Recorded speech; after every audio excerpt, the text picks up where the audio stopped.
To me, I think it's like keep it simple, Sally. Like you just be careful with some of these upgrades that are costly.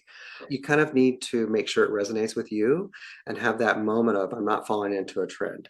These are very expensive upgrades for a kitchen. And so I feel that one of the things you can do is wall coverings, paint on walls, lighting fixtures.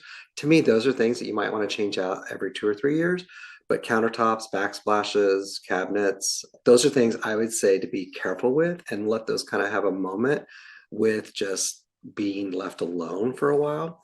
And I think those are things that will really help you kind of like keep this timeless moment, knowing that you didn't like buy the trendiest tile and now you're going to hate it in a couple years. So hopefully that is something that will help you keep that kitchen timeless.